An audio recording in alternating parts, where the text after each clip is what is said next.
Bonjour, bonsoir à tous et bienvenue pour cette petite vidéo un peu spéciale. J'ai toujours rêvé de dire ça. Originalité. Oui. Vraiment pas. Donc petite vidéo, nous allons faire des pronostics pour la cérémonie des Césars qui va avoir lieu dans quelques jours. Bon déjà, présentons chacun d'entre nous. Ok, moi c'est Adrien. Enfin bonjour Adrien, vous reconnaissez nos têtes peut-être, mais peut-être pas. Du coup moi c'est Adrien, lui c'est Simon, lui c'est Enguerrand, lui c'est Ben et lui c'est Alex. Mais du coup ils vont se présenter parce que moi je parle peut-être un peu trop. Voilà. Enguerrand.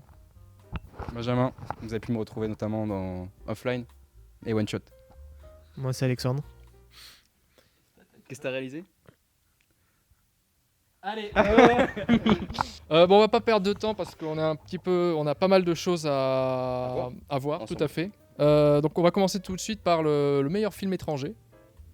Donc sont nommés pour la catégorie meilleur film étranger, nous avons 1917 de Sam Mendes, La Communion de Jan Komasa, Księdzem jestem. To ja przedstawię. Myślę, kto mógłby mnie zastąpić. No ale co, msze i wszystko? I nie tylko.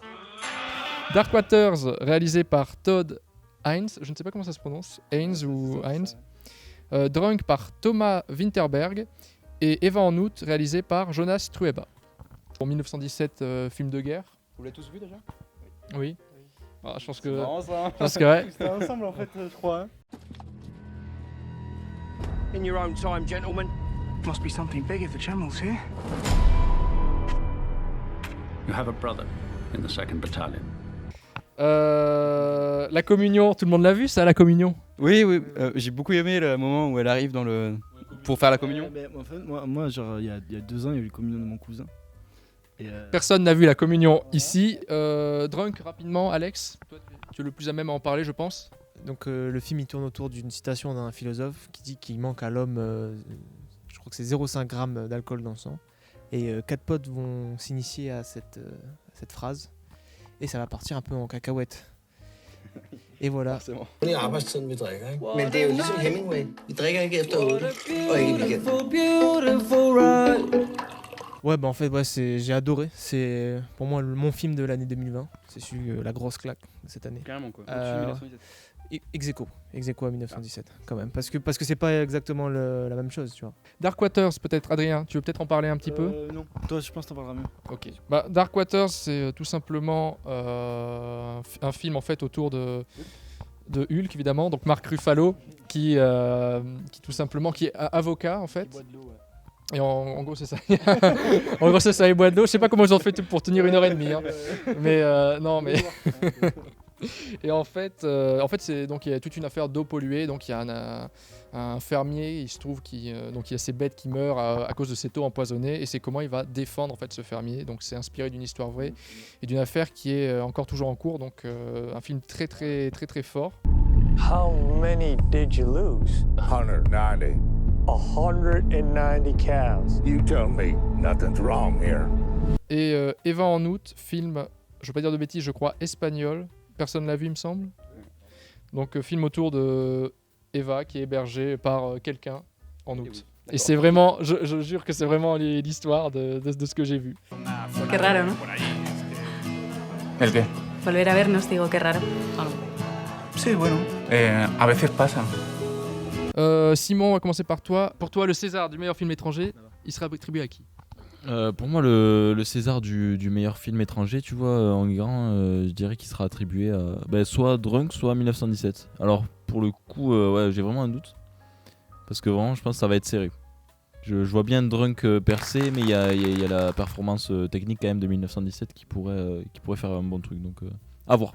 Pour moi, Dark Waters a toutes ses chances parce que justement, comme tu disais, c'est fort dans le sens où c'est une histoire vraie, il y a un message derrière.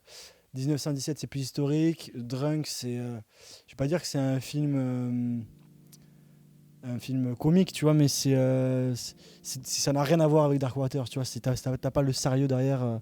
Tu vois, Drunk tu t'amuses, Dark Waters tu sais que c'est vrai, t'as un recul derrière, tu vois. Donc moi je pense qu'il a toutes ses chances, tu vois.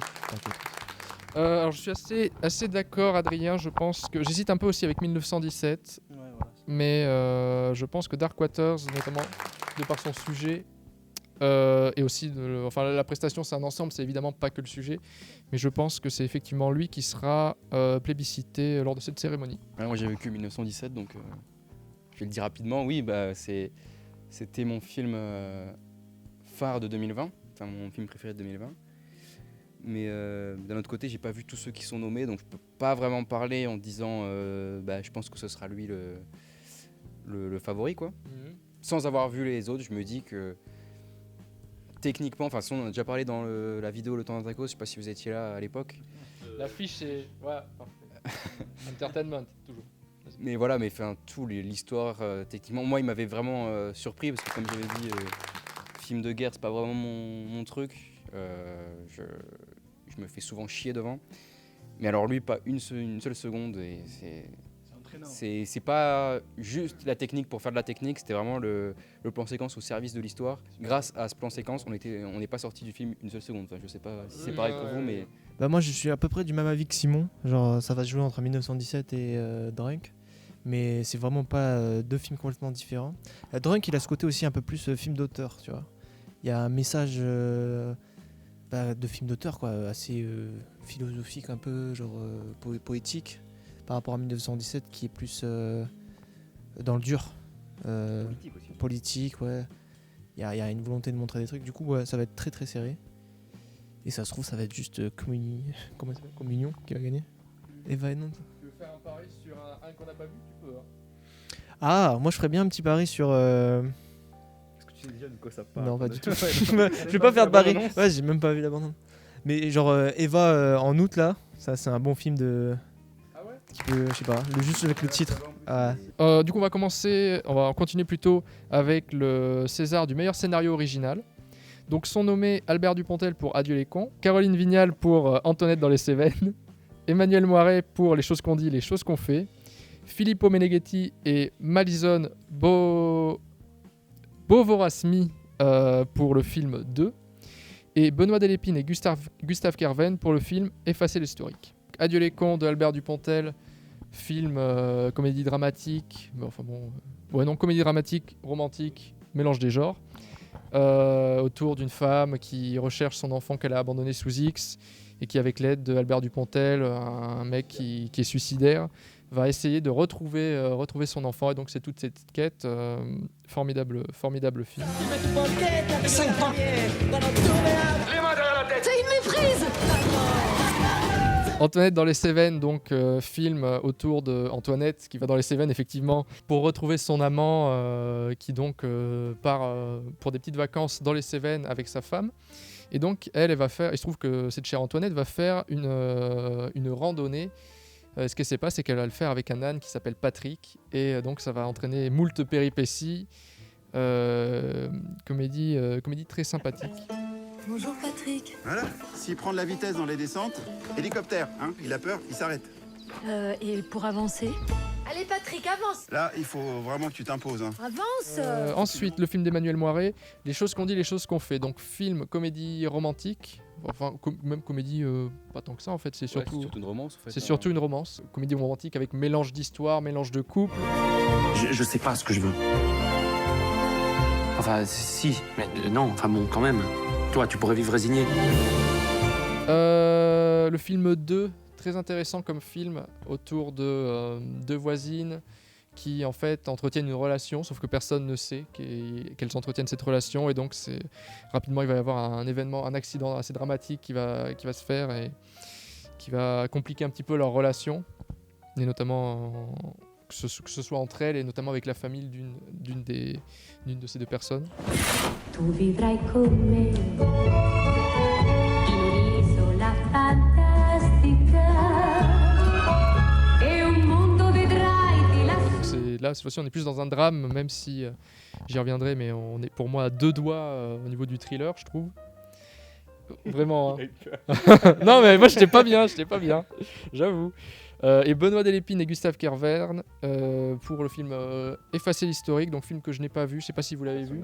C'est une comédie autour des nouvelles technologies, du coup, avec notamment Blanche Gardin, Denis Podalides, je veux pas dire de bêtises, et Capitaine Marlowe, donc Corinne Massiero. C'est pire qu'un bracelet électronique, cette merde. Saloperie. Un film qui va avoir le meilleur scénario original pour moi, c'est effectivement Albert Dupontel pour Adieu les cons.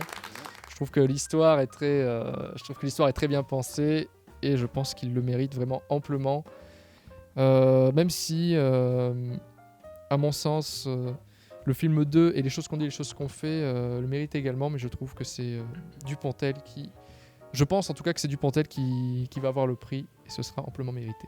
Moi aussi, c'est clairement Dupontel pour moi. Qui, Adieu les cons, de toute façon.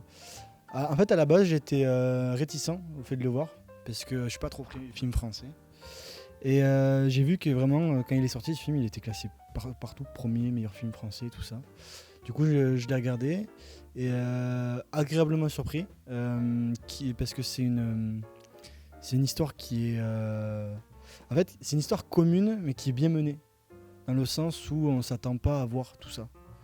Et je parle bizarre. Et du coup, voilà. Pour moi, ouais, Adieu les cons, comme disait Garand, le mérite amplement. Preuve que je trouve que les Césars cette année et le cinéma cette année, le cinéma français a vraiment pris un coup dur. C'est vraiment le manque de films, le manque de choix. Et pour le coup, tu vois, je me retrouve à pas avoir tant aimé que ça Adieu les cons d'Albert Dupontel. Tu vois, c'est pas, j'accroche pas trop. J'accroche pas trop à Dupontel et finalement, je me retrouve à lui donner le meilleur scénario, tu vois, parce que quand même, je reconnais l'écriture, mais ça me fait chier quand même de lui donner un prix, quoi. Ouais, voilà, ouais. Parce que j'ai pas de coup de cœur, quoi, cette année. Donc moi, je reconnais la performance pour Dupontel. Et ça me déplairait pas qu'il gagne le meilleur scénario. Mais j'avoue que les choses qu'on dit et les choses qu'on fait sont quand même très bien écrites. Surtout au niveau des dialogues. Même si j'ai pas trop aimé la réal et le jeu d'acteur, l'histoire en elle-même, les dialogues, l'écriture, tout ça, bah j'ai bien aimé. Ouais, si j'avais un choix à faire, ce serait les choses qu'on dit, les choses qu'on fait. Mais Dupontel, big up. Et 2 aussi. 2 aussi, il y a un très bon scénario derrière. Mais c'est pas ça qui m'a fait tilter en premier sur ce film. C'est plus la réal 2 et le jeu aussi d'acteur. Alors moi j'ai pas vu Dupontel, j'ai pas vu Adieu les cons. Parce que c'est pas des visuels qui m'intéressent ni un... J'avais vu, comment il s'appelle déjà ? Enfermé dehors de Dupontel. C'est pas son meilleur. J'ai vu Bernier aussi. Et j'ai aimé ni l'un ni l'autre. En termes de tout. J'aime pas quand Albert Dupontel joue. J'aime pas la façon dont il a de filmer. Mais je sais. J'aime pas ses histoires. J'aime pas ses personnages. Donc j'avais vraiment aucune envie d'aller voir ce film. Et je me retrouve un peu comme un con parce que j'ai l'impression que c'est un peu le seul qui peut sauver cette catégorie parce que scénario original... Dans la liste, là, j'en vois aucun que moi j'ai vu Antoinette, Les choses qu'on dit et 2. J'ai pas vu Effacer l'historique. Je pense pas qu'il aura effacé l'historique. Et je pense pas qu'il... Enfin, ça semblerait très bizarre. Ce serait très bizarre. Je pense qu'ils étaient en déj de film, ils ont fait « Ah lui, on peut prendre lui. » Antoinette. Bah justement, je vais le donner à Antoinette, mais sans plus, quoi. Comme toi pour Adieu les cons, je le donne... je trouve que c'est celui qui est le plus original en soi dans les 3 que j'ai vus. Parce que les choses qu'on dit, les choses qu'on fait, ça, c'est plus la façon qu'il a de traiter le sujet qui est original que le scénario en lui-même. Ouais, non, en fait, l'histoire n'est pas originale, mais c'est tout ce qu'il y a autour, les personnages et puis la façon de le dire, peut-être les dialogues. La construction autour du scénario. Ouais. Bah du coup, je donne Antoinette, mais je m'interdis pas le fait que ce soit Adieu les cons. Je vais le voir, je vais finir par le voir. On va maintenant enchaîner du coup avec la catégorie meilleure adaptation. Du coup, sont nommés Olivier Assayas pour Cuban Network. Somos del Ministerio del Interior. Su marido ha traicionado. Se robó un avión, voló por debajo de nuestros radares y aterrizó en una base militar en Miami. Anne-Laure Kerr, Jean-Paul Salomé pour La Daronne, François Ozon pour Été 85, Stéphane Desmoustiers pour La fille au bracelet et Éric Barbier pour Petit Pays. Vous savez tous que cette année, pour la première fois, les Burundais pourront choisir librement leur président de la République. La Daronne, par contre, ça, je sais un peu de quoi ça parle, c'est avec Isabelle Huppert, donc, qui est une flic, à la base, il me semble, qui est une flic et qui, en fait, qui va revendre de la drogue, tout simplement. C'est la daronne, c'est la baronne. Je crois que c'est la daronne, hein, pourtant. C'est une blague. C'est une blague. Regarde. Je stresse, Adrien, arrête. Il est mignon celui-là. Il est où le shit de monsieur? Il cherche.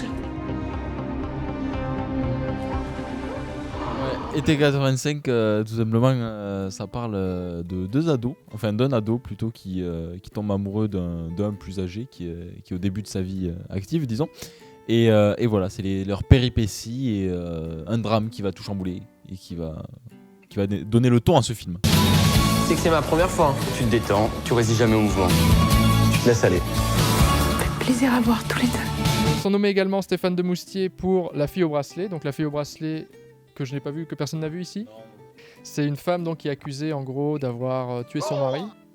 Et en gros c'est l'histoire du procès qui va soit l'inculper, soit la sauver. On ne sait pas si elle est coupable ou pas. Le corps de la victime présentait 7 plaies de profondeur variable, mais qui ont toutes été provoquées par le même objet tranchant type couteau de cuisine. Et enfin dernier nommé, Éric Barbier pour Petit Pays. Moi tu vois, je lui ai attribué le prix de la meilleure adaptation. Parce que déjà c'est un roman de Gaël Faye. Et Gaël Faye que j'aime bien en tant qu'auteur-interprète.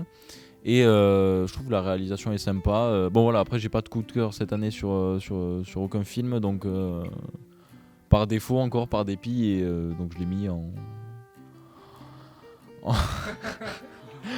en meilleure adaptation. Voilà. Été 85, j'ai pas aimé. Non, été 85, je sais pas, j'ai pas accroché. J'ai vraiment 3 ou 4 reprises, tu vois, genre j'arrivais pas à rentrer dedans. Sinon, après, du coup, j'ai pas vu Cuban Network, on sait même pas ce que c'est. La Daronne, pour moi, c'est. Non. Je l'ai pas vu, tu vois, enfin, j'ai vu la bande-annonce, mais je trouve que ça fait tellement cliché, quoi. Genre, le flic qui ripoux. Bon, c'est une femme, du coup, ça change, wow, bref. La fille au bracelet, ça me pique mon concept. Non, en vrai, je pense que je vais partir sur Petit Pays. Encore une fois, moi, je trouve que les films engagés, c'est les meilleurs. Vraiment, d'un point de vue personnel. C'est pas parce que t'es engagé qu'il n'y a qu'une réale de merde derrière que c'est incroyable, tu vois. Mais Petit Pays, tu vois, je l'ai pas vu, mais vu comme on l'a si bien raconté, Simon, ouais, ça me tente. Moi je suis un peu dans la merde. Parce que bon, Petit Pays, je ne l'ai pas vu. Je voulais le voir, mais j'ai pas eu le temps de le voir. Et là, je suis un peu dans la merde parce que en fait, j'hésite moi pour mon prix entre Été 85 et La fille au bracelet. Donc été. Mais je l'ai pas vu, non. Mais Été 85, c'est de ce que j'ai vu moi de la bande-annonce. Je me suis dit peut-être. Pour Été 85, pour le coup, c'est autre chose. Effectivement, moi, j'ai pas été aussi négatif non plus. Moi, je me le suis regardé en une seule fois parce que je me suis senti effectivement que si j'allais arrêter, ça allait être dur de reprendre. Surtout que j'ai eu pas mal de mal. En fait, ouais, au début, j'ai trouvé ça un peu parfois caricatural, parfois cliché. Parfois un petit peu cliché. Cependant, ouais, je reconnais que moi, j'apprécie plutôt la fin, on va dire la toute fin. Moi, je trouve ça pas mal. Mais il y a plein de trucs qui me déplaisent un peu. Et je me dis, est-ce que ça va être récompensé ? Ça peut être récompensé, surtout 9 nominations. Je me dis, meilleure adaptation, c'est quelque chose, effectivement, surtout au vu des autres nommés qui, eux, n'ont que quelques nominations, 1 ou 2. Je me dis qu'effectivement, Été 85 peut paraître favori, mais je vais tenter de dire, du coup, La fille au bracelet. Je vais rester sur La fille au bracelet de Stéphane Demoustier. Parce que... Film de procès. Film de procès. Et film de procès, c'est pas facile. C'est vraiment pas facile, je trouve, de rester dedans. Donc je l'ai pas vu, je prends le risque. Bah, de toute façon, après moi c'est tout vu, j'en ai vu qu'un. Et ça me dérange absolument pas de lui mettre meilleure adaptation. Même si. Faut dire ce que oui, pardon. C'est.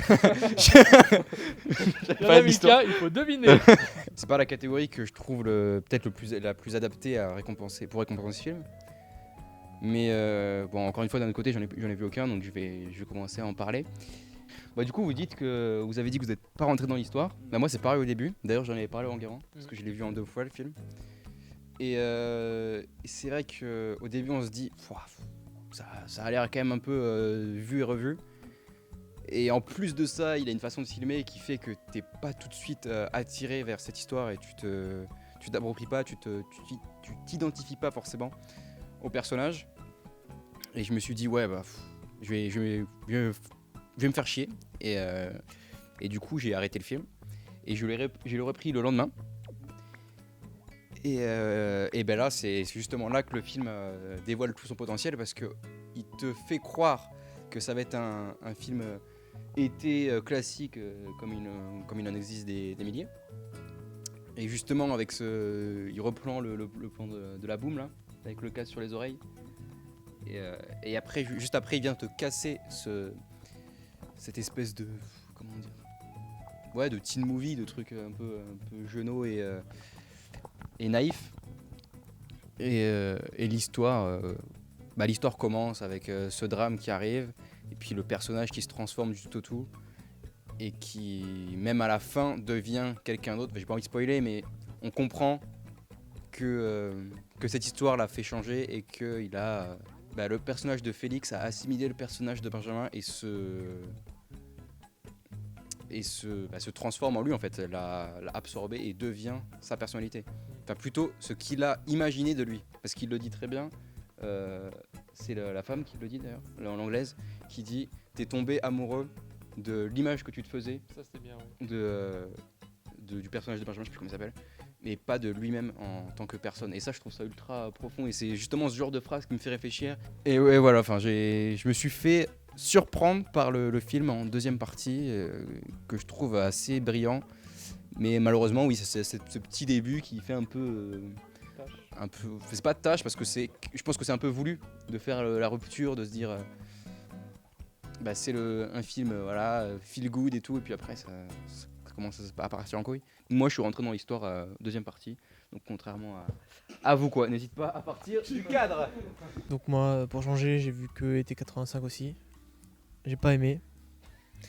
Après moi, et il a tout démonté son argument là. Je sais pas, ça m'a pas touché plus que ça. Tout son histoire au personnage de Félix là. Vraiment, il me fait pas pitié, il m'a pas rendu triste, il m'a rien fait, ouais, j'ai rien ressenti dans ce film. Je me dis, j'ai pas vu aussi, j'ai dû voir la bande-annonce aussi, mais l'histoire me plaît bien et ce film est sur ma liste, c'est La fille au bracelet. Je pense qu'il a toutes ses chances. Nommé pour meilleur décor, nous avons Adieu les cons, La bonne épouse, Les choses qu'on dit, les choses qu'on fait, De Gaulle et Été 95. Alors là, c'est que des 85, pardon. C'est que des films dont on a parlé, sauf La bonne épouse et De Gaulle. Donc rapidement, vous les avez pas vus, vous. Donc je les ai tous vus ici. La bonne épouse, donc qui parle d'une des dernières écoles pour devenir une bonne épouse en fait. Et donc c'est comment petit à petit la révolution féminine, on va dire. C'est avec notamment Juliette Binoche et Yolande Moreau et Édouard Baird, entre autres. Pendant les 2 années que nous allons passer ensemble à l'institution ménagère Van der Beek, vos futurs professeurs et moi-même allons avoir la délicate mission de faire de vous la perle des ménagères. La fin est un petit peu décevante et un petit peu facile, on va dire. Et De Gaulle, du coup, donc autour du général De Gaulle et de sa femme. Donc c'est un film que j'avais pas particulièrement envie de voir. Je me suis regardé parce qu'il était nommé. Et finalement, j'ai pas été déçu parce qu'il était chiant à en crever. Vraiment, j'ai vraiment pas aimé. Enfin, j'ai pas aimé. Je trouvais ça moyen, on va dire. Personne ne veut résister à la disparition de la France. Je retourne cet après-midi à Londres pour tenter d'arracher le soutien de Churchill. Not a chance. We must build up our own forces. Cependant, meilleur décor, il pourrait l'avoir. Et ce serait mérité. En plus, film historique ont souvent meilleur décor ou meilleur costume. Cependant, pour meilleur décor, moi, c'est à Été 85 que je vais donner. Ouais. C'est Été 85 que je vais donner, même si j'ai des gros doutes avec De Gaulle. Je crois que les décors étaient simples, efficaces, mais que ça marchait bien. Je trouvais qu'on y croyait. Et, ouais, j'ai trouvé que l'esthétique de 85, que ce soit les costumes, les décors comme tu dis, ou même je pense que la caméra et la photo il y a pour quelque chose. On a vraiment l'impression de regarder un film des années 80 quoi. J'arrivais pas à me dire que c'était sorti il y a 6 mois. Donc moi mon prix en tout cas c'est pour Été 85. Ben, tu veux donner le tien ou je passe à quelque chose? Moi je le mettrais sur Adieu les cons parce que voilà, je vais mettre un petit truc. Et j'ai vu quelques images et j'avoue que c'est quand même meilleur décor. Niveau décor. Ouais. Alors Adieu les cons, faut savoir qu'il y a beaucoup de fond bleu. Moi j'étais assez surpris. Ah ouais. Ouais. Je suis tombé sur quelques making-of et je me suis rendu compte qu'il y avait pas mal de fond bleu. C'est pour ça, à la base, je lui avais donné, tu vois. Et j'ai vu beaucoup de fond bleu. Après, ça veut pas dire, hein. Peut-être qu'effectivement, ça peut marcher, mais je me dis, Adieu les cons, beaucoup de fond bleu. peut-être donc peut-être pas le meilleur décor, c'est pour ça que j'ai fait à J'aurais 85. jamais pensé dans un film de Dupontel, fond bleu. Ok. Moi, juste, pas été 85, Adieu les cons. Ouais, j'ai pas vu De Gaulle, donc je pense que c'est De Gaulle, mais je vais tenir le micro.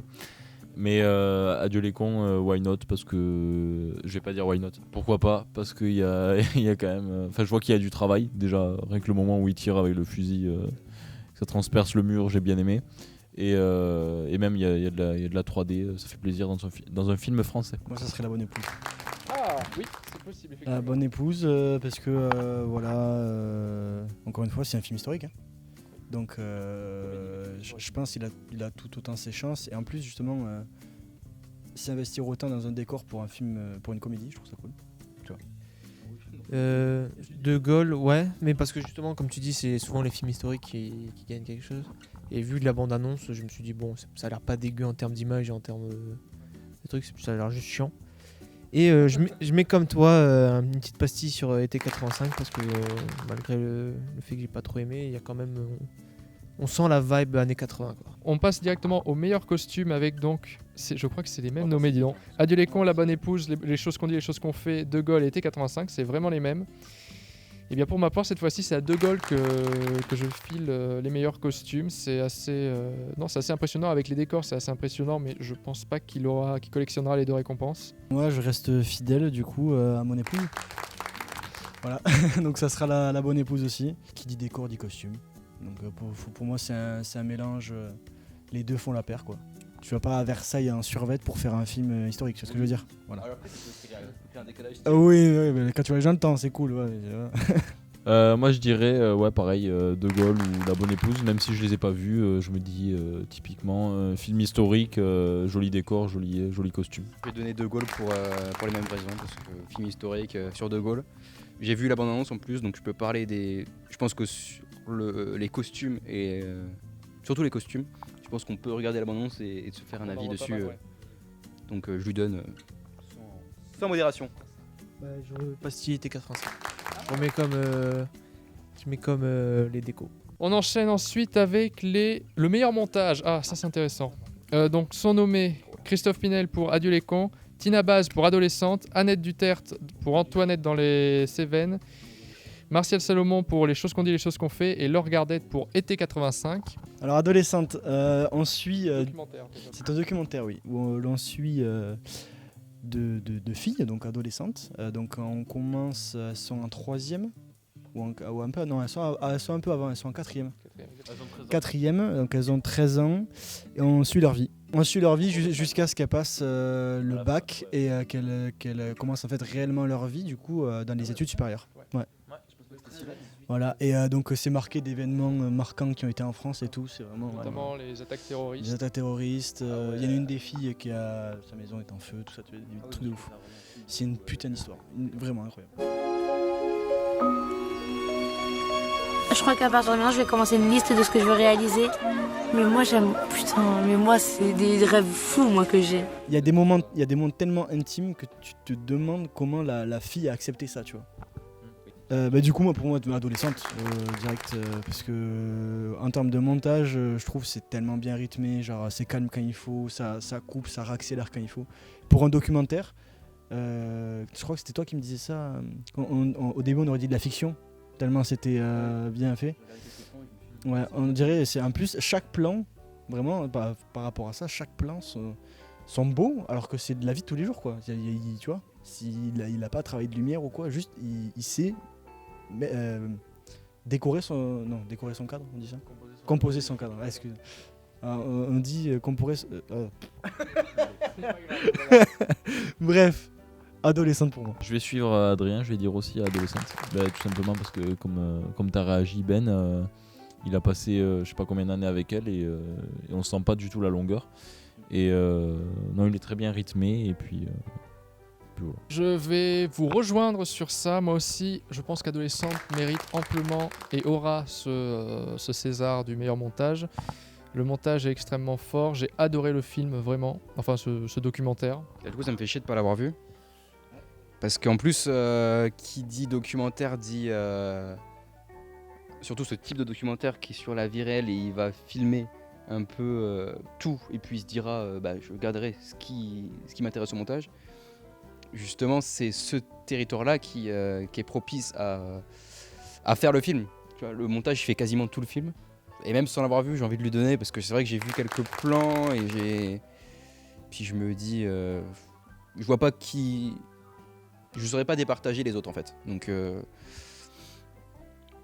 vais quand même lui donner, et puis j'espère être surpris agréablement, enfin pas surpris du coup, mais contenté agréablement quand je le verrai. Moi je vais dire adieu les cons. C'est faux, évidemment. Alors non, adieu les cons c'est très bien monté, mais c'est vrai que adolescente, tu sens l'écriture au montage quoi. Tu sens le truc. Je sais pas, il y a ce film, il y a quelque chose. Je vais pas trop m'extrapoler sur ça parce que je pense qu'on va en parler pour la réal. Mais ouais, genre la monteuse elle a fait un travail de dingue. Tu sens le montage, tu le vois et tu le comprends, t'es avec. Ce qui est incroyable au niveau du montage, c'est qu'en gros t'as tellement d'années qui passent, mais c'est tellement bien monté que justement, c'est là tu dis ah mais elle est plus grande en fait. Et là tu comprends qu'en fait beaucoup de choses ont changé autour d'elle, tu vois. Et par rapport à ça, je trouve ça incroyable. C'est trop bien lié en fait, c'est hyper bien lié. On va maintenant passer à la catégorie du coup meilleur son. Donc son nommé, on a Adieu les cons, Adolescente, Antoinette dans les Cévennes, Les choses qu'on dit, les choses qu'on fait, et été 85, pour moi c'est Adolescente qui va gagner parce que je trouve que la gestion du son dans un documentaire c'est un véritable enfer, et je trouve que c'est extrêmement bien géré. Ah oui. On enchaîne avec des scènes où le son est un peu plus doux, parfois on a le son beaucoup plus fort. Pour moi c'est une réussite totale, je ne vais pas m'étaler plus. Tu sais ce qui est con mais qui m'a agréablement surpris, c'est les plans de loin où on les voit parler dans le parc. C'est trop bien fait, t'as vraiment l'impression que, j'allais dire t'es un voyeur, tu vois. Mais c'est un peu cet aspect-là où en gros t'as le super pouvoir, tu sais, de pouvoir entendre tout ce que les deux jeunes filles disent tout au long de 4 ans de vie, tu vois. Parce que toi, en tant qu'adolescent, tu n'entendais pas. Voilà, et en gros, ça j'en parlerai dans la réal plus tard. Mais ouais, au niveau du son, c'est... Pour toi, c'est celui qui mérite ? Ouais. Non, j'ai pas de meilleur son, à part peut-être pour dire justement le fait de faire un bon son dans un documentaire, le fait que ce soit compliqué. Ouais. Ok, adolescent, un peu par répit, quoi. Par dépit, pardon. Ah bah... Adolescente, hein. Le son est ouf. Adolescente aussi, les scènes quand elles font des booms, c'est trop stylé. Moi aussi, je pense que je suis d'accord avec vous. Adolescente, c'est quand même ouf qu'un documentaire t'ait un aussi bon son. Mais comme Simon, je fais pas très attention au son. Mais moi, je vais mettre ma petite pastille sur Antoinette dans les Cévennes parce que je trouve que filmer en extérieur, c'est toujours chiant, même si c'était toujours dans des lieux où il y avait pratiquement personne. Mais le trajet qu'elle fait là, en été, il y a beaucoup de gens qui le font. Et je trouvais que après le son il était bon quoi. Malgré des fois tu vois il y a beaucoup de vent et tu ne ressens pas le vent. J'ai envie de dire que le son, si tu fais attention, enfin sur des films qui ne se veulent pas porter sur le son, par exemple Le Chant du Loup, tu vois, tu fais attention parce que il y a que ça, le film tourne autour de ça. Et effectivement c'est ouf. Mais un film qui ne joue pas justement sur le son, c'est justement quand le son est mauvais qu'il fait attention. Et si le son est bon, tu te laisses porter par l'histoire et tu fais pas vraiment attention. Donc c'est quand même très difficile de juger, je trouve. Oui, je pense qu'effectivement, en tout cas, un peu comme Alex, moi j'avoue je donne pas beaucoup de prix à... Je vois pas trop Antoinette dans les Cévennes gagnant, mais pour meilleur son, c'est pas impossible effectivement qu'il y ait qui Antoinette, ça me surprendrait pas non plus tant que ça. Passons maintenant à la meilleure photographie pour moi. Alors, entre Adieu les cons, Adolescente, Antoinette dans les Cévennes, Les choses qu'on dit, les choses qu'on fait, été 85, on les retrouve tout le temps, ces 5-là. Pour moi, aucun doute, vraiment aucun doute, c'est Adieu les cons qui va remporter la meilleure photographie. Je trouve que vraiment l'image est formidable. Et pour moi, il n'y a pas photo, même si été 85 est pour moi deuxième pour le César. Bah justement, tu fais une transition parfaite parce que moi, ça sera été 85, comme j'ai dit tout à l'heure.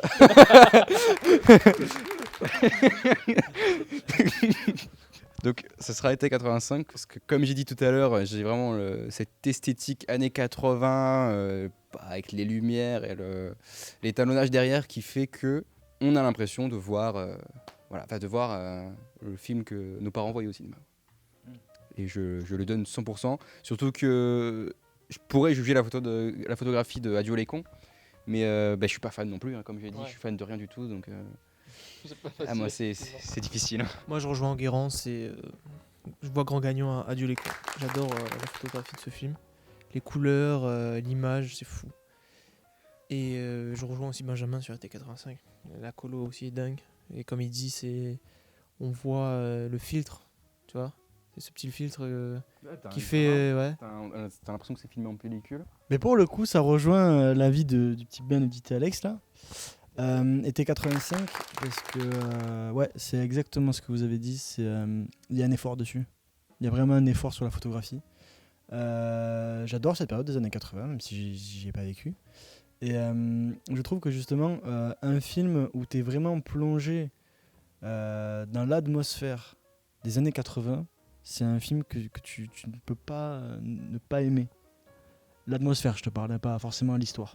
Là, c'est particulier les années 80, tu vois, il y a vraiment ce truc, ces couleurs surtout, ces couleurs pastel, tout ça, ces musiques où les gens ils bougeaient, tu vois, t'as un cliché, mais c'est ça les années 80. Et par rapport à ça, ils ont brillamment réussi, à mon avis. Voilà. Moi, écoutez, aussi, je dirais été 85. Pareil, pour les mêmes raisons que vous. J'adore la photo. Même, tu vois, les plans en extérieur, la lumière extérieure, c'est ce que je retiens, notamment d'ailleurs, est vraiment magnifique. Quand ils sont en scooter, sur la plage, tout ça, la lumière extérieure est très bien gérée. Et même en intérieur aussi. Et pareil, ce grain là que tu retrouves qui te fait. Tu voyages direct, en fait, t'es direct dans l'époque, quoi.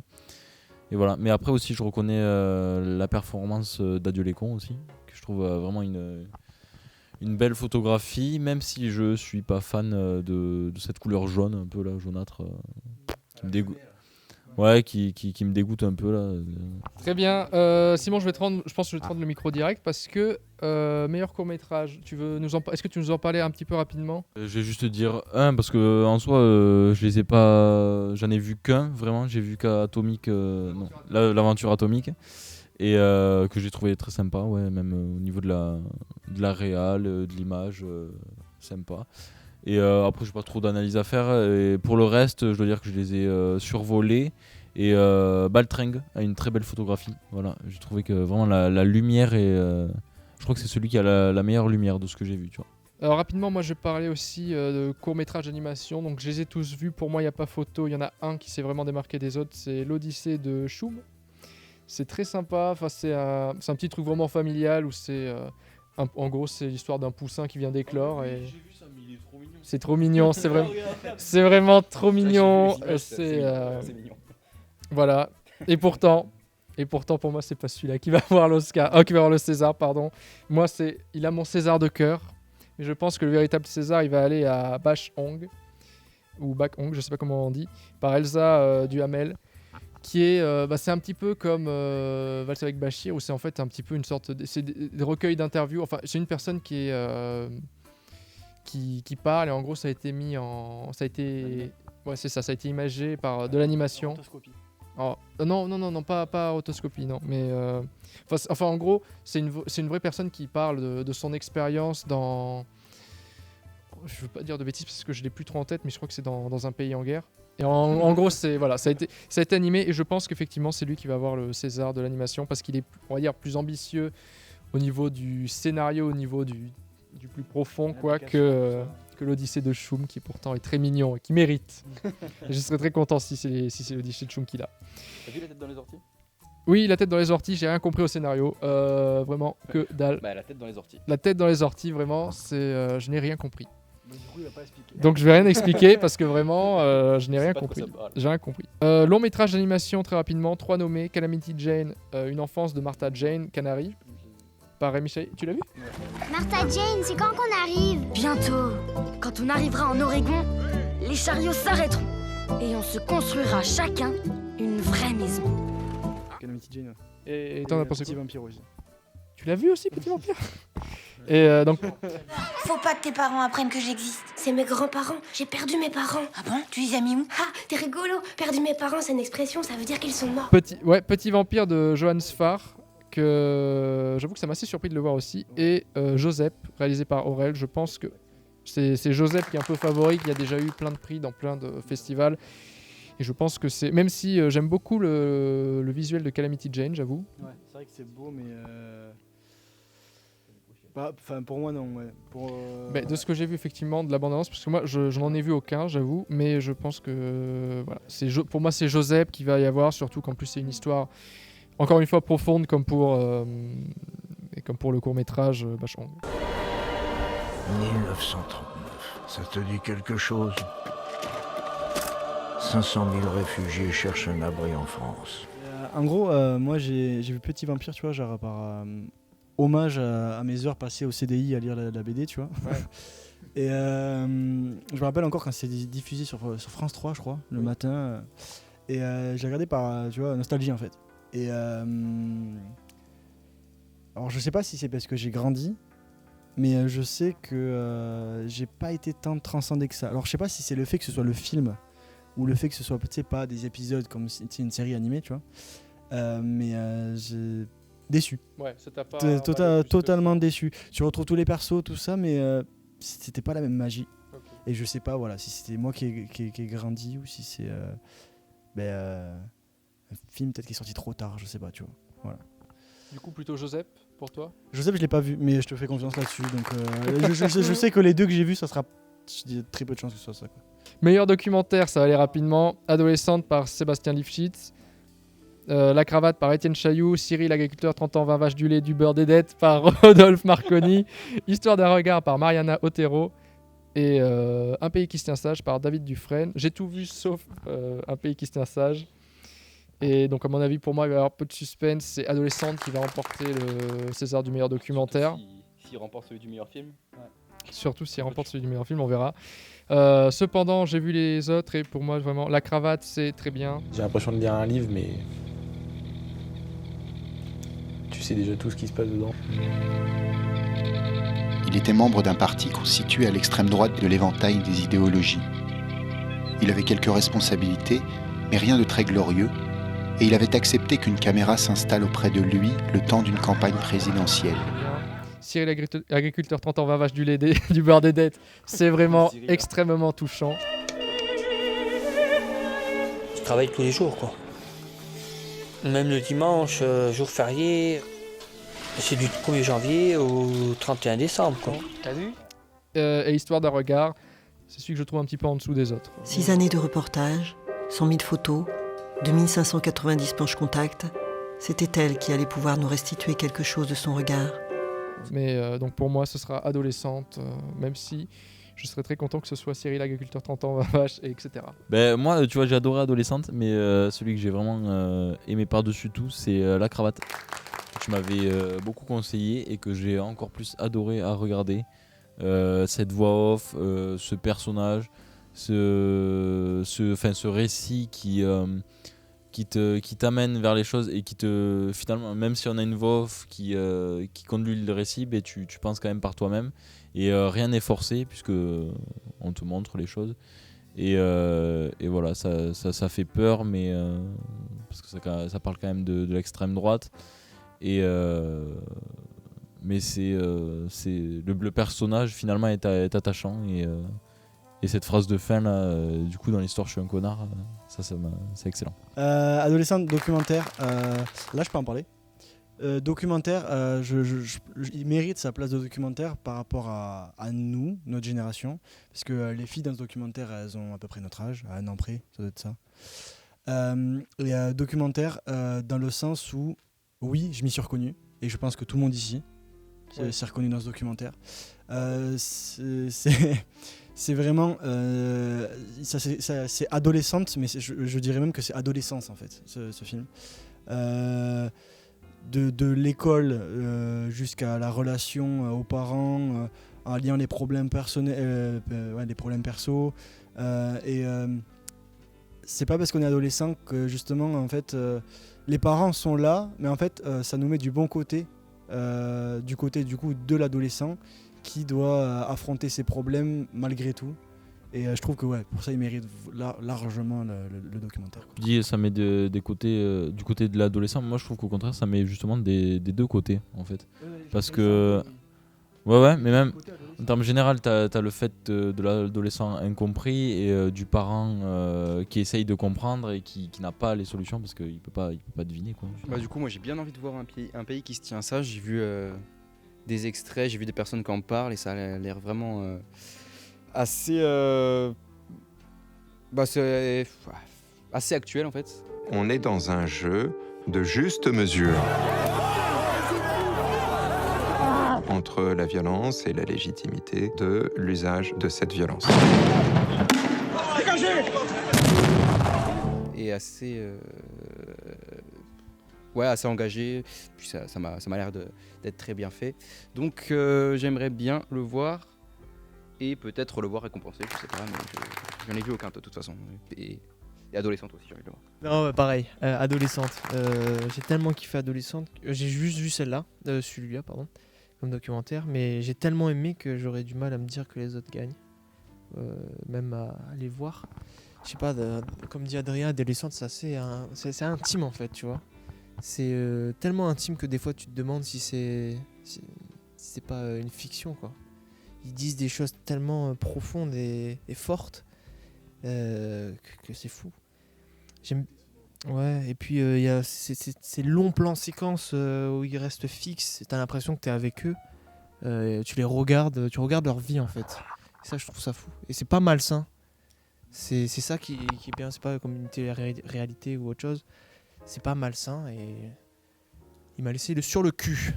On va maintenant passer du coup au César du meilleur premier film, rapidement, même si c'était un crève-cœur de choisir entre deux par Filippo Meleghetti, Garçon chiffon de Nicolas Maury. C'est l'histoire d'un jeune homme mélancolique dans un monde hostile qui va se suicider. C'est pour toi. Mignonne de Maïmouna Doucouré. Mais qu'est-ce que c'est que ça? Il se passe quoi là? Vous faisiez quoi à la gare? On va danser au concours. Je danse avec vous. Quoi? Tout simplement noir de Jean-Pascal Zadi et Un divan à Tunis de Manel Labidi. J'ai rêvé de Saddam Hussein, de Mohamed VI, que des dictateurs arabes. Et là, je comprends pas. Pourquoi il y a Poutine? Honnêtement, je n'en ai vu qu'un seul, c'est deux. Enfin, j'en ai vu qu'un, mais c'est deux. Et j'aime bien ça. Et c'est un véritable enfer parce que je sais pas trop qu'est-ce qu'ils vont récompenser. Je pense que c'est Tout simplement noir qui va l'avoir. C'est pas un noir ça. Je vous demande l'Afrique, vous me ramenez Montreuil. C'est une comédie populaire, il y a souvent une comédie populaire qui reçoit un prix, qui reçoit rarement plusieurs, mais qui reçoit un prix. Je pense que c'est pour meilleur premier film qu'il l'aura. Même si j'ai hésité un peu avec Garçon chiffon qui sera à nouveau dans les cinémas à la réouverture. Je me suis dit que ça pouvait être intéressant également de lui filer un petit coup de pouce quand il ressortira et comme ça pousserait les gens à aller au cinéma. Mais je pense qu'ils font plutôt ça avec Adieu les cons en lui donnant pas mal de prix. Donc je vais rester sur Tout simplement noir. Ok, je suis assez d'accord. C'est quoi ce premier film? Ouais. 2, je trouve la réalisation assez bien, c'est bien réalisé, mais c'est assez convenu et ça me transcende pas plus que ça. Enfin, de moins par rapport à Tout simplement noir, je trouve que c'est quand même plus. Tout simplement noir est quand même plus ambitieux et réinvente un peu plus le film, quoi. J'ai été un peu plus surpris par la réalisation justement. Et cet aspect faux documentaire m'a beaucoup plu et je trouve qu'il se prête beaucoup au sujet. Puis j'ai envie de le récompenser un peu parce qu'il m'a fait rire, quoi. C'est sympa, quoi. Moi je vais dire 2. De toute façon j'en ai vu que 2. C'est Tout simplement noir et 2. Et je sais pas, en plus après je l'ai vu hier à 2, donc du coup c'est frais dans ma tête par rapport à Tout simplement noir. Mais je sais pas, c'est tellement décalé comme truc. Tu vois, je m'attendais à une comédie, pas une comédie, un drame romance. Et j'en ressors plus comme un thriller de temps en temps, tu vois.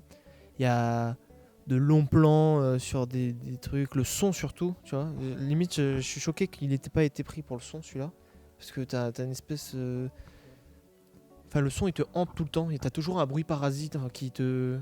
Tu vois, par exemple, je peux pas dire Enguerrand, mais la sonnerie, tu vois, elle revient tout le temps à la sonnerie. Et ça prend tout le temps l'espace sonore et ça déstabilise. Il y a plein de trucs qui m'ont déstabilisé et qui m'ont mis mal. Donc je vais mettre ma pastille sur 2. J'ai pas vu 2.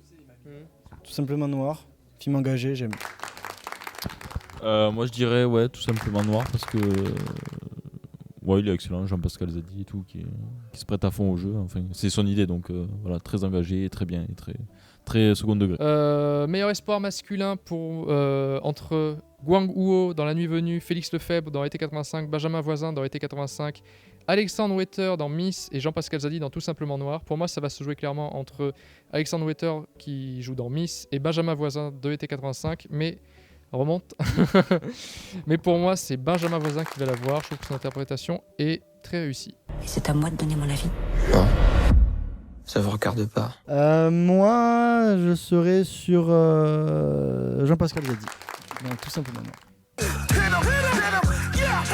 Du coup, je vais lui dire, je serais un peu d'accord avec toi Enguerrand pour Benjamin Voisin, mais je vais plus dire Alexandre Lefebvre parce que j'ai pas vu le film. Alors c'est Félix Lefebvre ou Alexandre Alexandre Wetter, c'est dans Miss. Oui, Alexandre Wetter, voilà. Parce que j'ai pas vu le film, mais vu ce qu'il a fait, il avait une interprétation super sérieuse et super cadrée. Donc voilà. Voulez-vous devenir Miss France? Pour devenir quelqu'un. Moi du coup, pardon, je mettrais... Dis-le. Non, moi du coup, moi du coup, ça serait Félix Lefebvre. Mais j'hésite entre les deux. Faut faire un choix. Allez, fais. Les gars, t'as le beau mec. Toi et moi, on a des milliers de balades à faire ensemble. Ouais, je vais dire Jean-Pascal Zadi parce qu'il a vraiment la tête de l'emploi, quoi.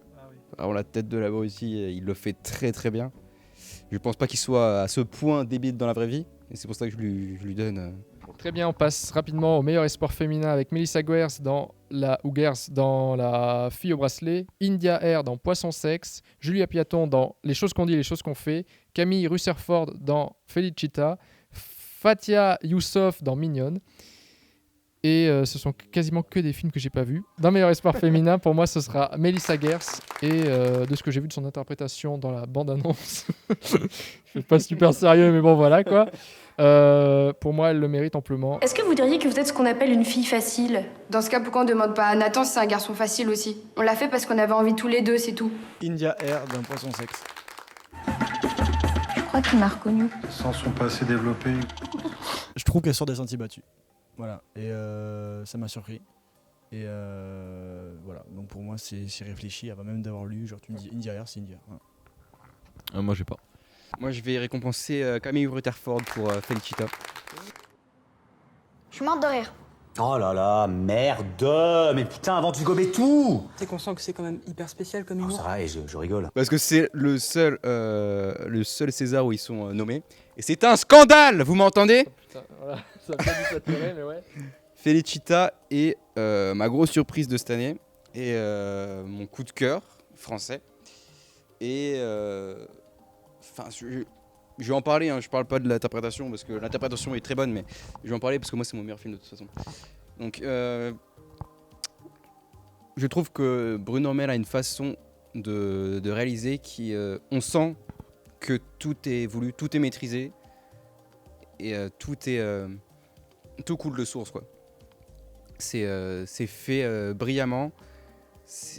J'avais l'impression de faire partie de leur famille, de leur petite famille et de comprendre ces personnages, de savoir quand ils rigolent, quand ils sont pas sérieux, de comprendre leurs actes et je ressentais vraiment tout ce que ressentaient les personnages et surtout le personnage de la petite fille parce qu'on vit l'histoire à travers ses yeux. Et puis ouais, il y a des scènes folles, des scènes où on est surpris, je me suis pas fait chier à un seul moment et j'ai été surpris à chaque scène et j'ai pas été sur ma faim à aucun instant. Moi j'ai pas d'avis. Pas d'avis non plus, ok. Nous passons donc maintenant au meilleur acteur dans un second rôle. Rapidement, Édouard Baird dans La Bonne Épouse, Louis Garrel dans ADN, Benjamin Laverne dans Antoinette dans Les Cévennes, Vincent McCain dans Les choses qu'on dit, les choses qu'on fait et Nicolas Marié dans Adieu les cons. Pour moi, il n'y a aucun doute, vraiment. C'est le premier César que je lui décerne et je crois que c'est le seul d'ailleurs. Les choses qu'on dit, les choses qu'on fait. Vincent Macaigne est impressionnant. Non, sérieusement, vraiment, j'ai vu ça, je me suis dit c'est pour lui, vraiment, c'est incroyable. Je veux pas être la maîtresse d'un homme marié. J'aurais pas dû te dire que j'étais marié. Non, sinon j'aurais pas couché avec toi. Pourquoi tu voulais coucher avec moi alors? Parce que t'étais marié. Pensant que justement t'allais pas vouloir recommencer. Donc ouais, moi je pense que ce sera la même chose pour moi. C'est vrai que s'il y a bien un truc que je retiens de ce film, c'est sa performance. Autant le film me laisse complètement en dehors et je m'en fous un peu quoi. Je le trouve très moyen, mais il arrive à faire corps avec son personnage. On y croit, on est dedans et puis on a vraiment beaucoup de peine pour lui parce que tout ce qui lui tombe sur la gueule, c'est. Je vais parler vite fait de ADN. C'est ton grand-père qui faisait qu'on était une famille. L'incinération, ça sera dans 5 jours. Je serai pas là, j'ai un avion demain pour la Grèce. C'est une blague? Donc ADN, pue la merde. Hein. Ah ouais. Maïwenn, déjà, Police, je trouvais ça moyen. L'idée est très bonne, le scénario ça va, la réalisation, je la trouve assez aux fraises. Après, ça c'est mon point de vue, j'aime pas ce genre de réalisation qui consiste à faire comme si on était dans un documentaire et de. Enfin, je dis ça alors que j'ai recommencé. Comment ça s'appelle, Tout simplement Noir. Mais là, c'est assumé. Alors que dans des films comme ça, c'est un peu. Cette caméra mouvante et genre volontairement crade, volontairement dégueulasse, sous-esthétisée, ça me sort complètement du film. Et en plus, l'histoire, je m'en fous complètement et je comprends pas pourquoi Louis Garrel est nommé là-dedans. Certes, il est drôle, mais il n'y a aucun effort de sa part. Enfin, je sais pas, c'est pas transcendant quoi. Moi aussi, je l'aime bien et je l'adore dans Le Redoutable, je le trouve hallucinant, tu vois. Je suis déçu qu'il n'y ait pas eu plus de plans avec Monsieur Fraisse dans Antoinette et Seven parce qu'il est très drôle ce gars. Et pour le coup, il aurait été bien là-dedans, mais de toute façon on le voit pas assez. Et j'aime bien Benjamin Laverne aussi, mais pas pour cette fois. Bah Nicolas Marié. Waouh. Bah ouais, juste parce qu'il m'a fait beaucoup rire dans ce truc-là. Je trouvais que voilà, il y avait des gags un peu trop faciles, mais il y en a vraiment je l'ai adoré. Alexandre, je te suis là-dessus. Je trouve c'est un personnage original. Le personnage en lui-même est drôle. C'est vraiment juste sa démarche et tout, pas mal. J'aime. Je dirais pareil qu'Alex et je dirais pareil aussi que Ben pour Benjamin Laverne qui est un très bon acteur mais vraiment en second rôle là vraiment il n'a pas à être nommé quoi. Très rapidement également, meilleure actrice dans un second rôle. Alors là pour le coup moi j'ai été moins emballé j'avoue. Fanny Ardant dans ADN, Valéria Bruni-Tedeschi dans Été 85, Émilie Dequesne dans Les choses qu'on dit, les choses qu'on fait. Noémie Lvovsky dans La Bonne Épouse et Yolande Moreau dans La Bonne Épouse. Bof, hein, cette sélection, j'avoue que moi, il y a personne. Étant donné que sur. Voilà, il y en a 4 que j'ai vus dans les films, ça m'a pas transcendé. Du coup, j'ai choisi le film que je n'ai pas vu, Fanny Ardant, dans ADN. Je veux pas que tu te résignes. Je veux pas que t'aies peur. C'est raté, j'ai peur de toi. C'est un très bon choix. Parce que Fanny Ardant est une très bonne actrice, on l'a notamment vu récemment avec La Belle Époque, merci Simon. Elle était saisissante de sincérité, de cruauté et à la fois de douceur. Parce que, de toute façon, je ne vais pas parler de ce film-là, mais vous voyez La Belle Époque, c'est impressionnant. Et dans ADN, c'est vrai que, encore une fois, si j'ai un truc à retenir de ADN, c'est sa prestation. Parce que, encore une fois, elle joue encore la cruelle, la méchante, quoi. Mais qui fait ça parce que elle souffre et voilà, quoi, c'est rien faire d'autre que gueuler, et puis on en a un peu marre. Et ouais, c'est saisissant. De toute façon, Fanny Ardant est très bonne et puis je lui donne sans problème. Je vous rejoins sur Fanny Ardant parce que je sais comment elle peut être. Genre, ouais, Fanny, ouais.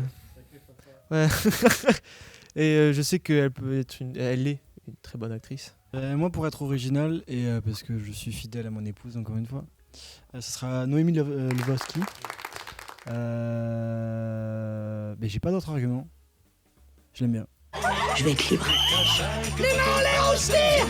C'est vrai qu'elle tient bien son rôle, mais elle a pas un rôle ultra compliqué, je trouve. Elle le fait bien, mais c'est rien d'exceptionnel, je trouve. Pareil pour Yolande Moreau dans La Bonne Épouse. Moi, je dirais celle d'été 85 parce que je trouve que c'est le seul que j'ai vu. Et mais sinon, hein? Ouais. Qu'est-ce qui se passe? Disparais ou j'appelle la police! Disparais! On va passer maintenant au meilleur acteur, avec donc Sami Bouajila dans Un Fils, c'est la seule nomination de Un Fils. Jonathan Cohen dans Énorme, c'est la seule nomination de Énorme. Albert Dupontel dans Adieu les cons. Neil Schneider dans Les choses qu'on dit, les choses qu'on fait. Et Lambert Wilson dans De Gaulle. Pour moi, Albert Dupontel ne l'aura pas. Il joue comme il joue d'habitude, c'est-à-dire qu'on aime ou on n'aime pas. Mais dans tous les cas, voilà. Et je pense pas qu'il l'aura.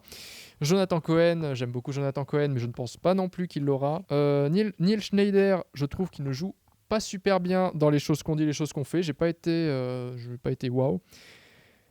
Lambert Wilson dans De Gaulle, qui joue donc le général de Gaulle, ça me fait un peu chier, mais à mon avis, ça va se jouer entre lui et Sami Bouajila de Un Fils. Je n'ai pas vu Un Fils, mais étant donné que cette liste d'acteurs vraiment il n'y a rien qui me rend fou, et même Albert Dupontel, Albert Dupontel il joue bien, il joue Albert Dupontel, mais c'est pareil que pour les actrices de La Bonne Épouse, il n'y a rien d'exceptionnel. Du coup, pour moi, ce sera Sami Bouajila dans Un Fils. هذاك علاش حاطيني ياسر ليست داتونت تاع الكريف تعرف اللي ثقافه التبرع بالاعضاء في تونس ماهيش موجوده زين متاخرين برشا c'est vrai que Dupontel je suis trop rejoint là-dessus hein. Je l'ai pas vu mais Lambert Wilson je le vois pas dans De Gaulle, je le vois même pas. Je pars sur Sami. Moi je dirais soit Lambert Wilson pour De Gaulle mais je l'ai pas vu, ou soit pour Un Fils, mais je l'ai pas vu non plus, donc Sami pour Un Fils, donc je l'ai pas vu, donc je peux pas dire quoi. Je suis pas trop inspiré pour cette catégorie là, j'avoue qu'il y a aucun qui m'a fait frissonner, donc je vais donner le petit Wilson. En fait je le donne gagnant, mais c'est pas pour le coup c'est pas un choix de cœur. Tous ceux d'avant ça s'en était, mais là... Monsieur le Président, vous ne pouvez pas laisser les Allemands entrer dans Paris sans la moindre opposition. Mais nous nous battons, vous le savez bien, et nous perdons. En langage militaire, ça s'appelle une désertion. Je ne vous permets pas, De Gaulle. Quoi que nous fassions, cette guerre sera mondiale. Décidons de continuer le combat ailleurs. Pareil, cette liste ne me transcende pas non plus, mais je vais dire... Lambert Wilson, parce que j'aime bien Lambert Wilson. Et voilà. Et alors là, contrairement à contrario, une liste d'actrices qui méritent amplement d'aller. Donc Laure Calamy dans Antoinette dans les Cévennes, Martine Chevalier dans 2, Virginie Efira dans Adieu les cons, Camélia Jordana dans Les choses qu'on dit, les choses qu'on fait. Mais bon, elle, pour le coup, je trouve qu'elle est assez inégale, alors que pourtant, on l'a vu bien jouer. Je trouve que là, c'est un petit peu dans le brio. Ouais. Et Barbara Sukawa dans 2. Pour moi, j'ai des doutes, j'ai des gros doutes, mais je pense que Virginie Efira fait quand même une très très belle prestation dans Adieu les cons. Et en plus, je sais que c'est vrai que t'aimes pas Virginie Efira non plus. Ah non, mais moi, il y a tout pour me repousser. S'il vous plaît, docteur. Vous êtes des médecins? Oui, j'ai un petit garçon avec vous. On a eu un enfant ensemble.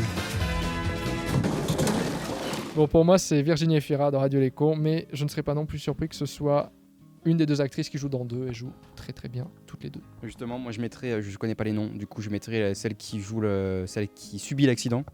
Martine Chevalier. Ok, je mets celle-là parce qu'elle est, comme dit Alex, je pense qu'on est d'accord là-dessus. Ouais. Elle fait flipper quoi. Genre, on se demande vraiment si elle est en vie, si elle, s'il y a quelque chose qui l'anime, si elle se souvient de l'histoire qu'elle a vécue avec son amante et c'est. Non, enfin, les deux actrices jouent vraiment super bien, mais alors elle, encore une fois, c'est ce que je retiens de ce film, quoi. C'est sa performance, ses personnages, ces deux personnages, c'est cette histoire. Madeleine. C'est drôle quand même d'avoir choisi cet endroit pour prendre sa retraite. Ça, c'est le Colisée. C'est marrant, on dirait Madame Dorn. Moi je vais dire l'autre alors, Barbara. Et du coup je vais dire elle parce qu'elle joue incroyablement bien. Elle aussi au début elle fait pas tout de suite flipper, mais ce côté où elle passe d'une amante un peu amoureuse à cette psychopathe qui va absolument récupérer sa copine quoi. Et son interprétation est complètement dingue. Tu comprends pas, elle peut pas retourner dans cet appartement. Moi là pour le coup je suis déçu parce que j'ai pas vu 2 et j'ai l'impression que justement les deux rôles ont chacun leur importance. Autant Barbara Sukawa dans ce rôle de pression et Martine Chevalier c'est Martine Chevalier qui du coup elle plutôt subit mais quand même elle anime quelque chose au final, même si elle est pas animée entre parenthèses tu vois. Et mais du coup, tu vois, genre, je mettrais les deux, tu vois. J'arrive pas à me décider. De tous les autres, Virginie Efira, je peux pas non plus. Alors qu'elle a mis dans. Ouais, non. Dans ce cas, vas-y, je pars sur Barbara Superboy aussi. Moi, du coup, ouais, pareil, je regrette de pas avoir vu 2. Mais après, je dirais Virginie Efira, à contrario de certains. Que c'est une actrice que j'aime de plus en plus. Et vraiment, je trouve qu'elle joue de mieux en mieux. Et ouais, elle m'a ému dans ce film. On passe aux 2 catégories les plus importantes. On commence tout de suite par meilleur réalisateur. Avec donc Albert Dupontel pour Adieu les cons, Mai Wen pour ADN, Sébastien Lifshitz pour Adolescente, Emmanuel Mouret pour Les choses qu'on dit, les choses qu'on fait et François Ozon pour Été 85. En sachant, juste vous le dis, que normalement, meilleur réalisateur, meilleur film, ça peut pas être le même film. Donc pour moi, j'ai mis en meilleur réalisateur Albert Dupontel. Albert Dupontel, très très très très bien, très bonne réalisation. Je suis enchanté par tout. J'ai déjà dit tout le bien que je pensais, je pense, de ce film. J'ai rien à rajouter. C'est excellent. François Ozon. Été 85. Non, Adolescente, je le mettrai après. ouais. Voilà quoi. C'est bien fait. Il mérite. C'est de la bonne réalisation quoi. Et voilà, je peux rien à rajouter de plus. Ben moi, ça va être vite fait. Je vais caser 2 catégories, même si c'est pas possible qu'ils aient les deux le même. Les 2 prix quoi. Je vais dire Adolescente parce que j'ai pas eu de fiction qui m'a de fiction qui m'a transcendé. Du coup par contre je me suis beaucoup rapproché des documentaires et Adolescente et des nommés là, c'est le meilleur film pour moi qui mérite tout à fait sa place. Alors Mai Wen non. Vraiment pas. Vraiment pas. Je ne comprends pas. Je ne comprends pas vraiment. Et les choses qu'on dit, les choses qu'on fait non plus, je trouve que c'est du théâtre filmé. C'est surtout le début. À chaque fois, c'est un plan. Et c'est un plan qui est composé de manière ultra scolaire. Il n'y a même pas de choix. On place le truc face aux acteurs. Et c'est fat. On n'a pas l'impression de voir un film en fait. On a l'impression de regarder par la fenêtre ou d'être chez soi et de tourner la tête. C'est pas esthétisé. C'est pas. Surtout le début.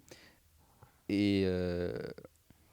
Du coup, je vais passer au celui que je décerne. Je vais donner Été 85 à François Ozon. Parce que c'est cette façon qu'il a de filmer qui est pas habituelle. Sinon, ça a marché. Je l'ai dit tout à l'heure. C'est cette dualité qu'il y a entre le début, la fin. C'est très bien fait. Le passage est très bien fait. Et puis. En fin de compte, je trouve qu'il a une façon de placer sa caméra et de filmer qui marche pour ce qu'il veut raconter. Et non, ça dénature pas du tout son sujet, contrairement à ce qu'on a dit au début avec ce côté où on reste en dehors. Je trouve que finalement, à froid, quoi. Ouais. Le film m'a saisi et j'en garde des très bons souvenirs et je trouve que la réalisation est très bonne. La direction d'acteur aussi pour Été 85, il joue énormément. Justement, je trouve que les 2 acteurs, c'est pour ça que j'en ai pas parlé, je trouve qu'ils sont pas... je les ai pas trouvés exceptionnels, mais je trouve que François Ozon les a exploité leur plein potentiel, quoi. Et on a réussi à avoir 2 personnages auxquels on croit et auxquels on s'attache. Et voilà. Moi, sans hésiter, ce sera Adolescente de clichés, je sais pas dire quoi. Et voilà, il a bien su choisir ses cadres, la place de la caméra surtout. Je trouve qu'il a bien réfléchi là-dessus et ça marche fort. On est avec eux, on est dans leur histoire et on grandit avec eux pendant 2 heures. Et voilà. On passe maintenant à la dernière catégorie, donc meilleur film. Sont nommés Été 85, Les choses qu'on dit, les choses qu'on fait, Antoinette dans les Cévennes, Adolescente et Adieu les cons. J'ai hésité moi un petit peu, donc effectivement Adieu les cons, j'ai beaucoup aimé mais j'ai déjà mis en meilleur réalisateur. Les choses qu'on dit, les choses qu'on fait, j'ai franchement vraiment apprécié, mais je me rends compte qu'au final je vais décerner qu'une seule récompense, donc est-ce que c'est suffisant pour être meilleur film ? Non. Été 85, j'ai pas été charmé à fond, donc non. Antoinette dans les Cévennes, c'est pareil, je trouve que c'est un film sympathique. Après,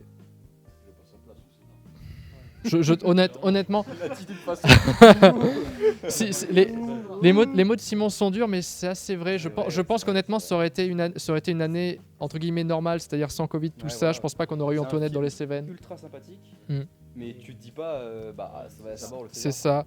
Donc pour moi, cette année, le meilleur film est un documentaire et c'est Adolescente.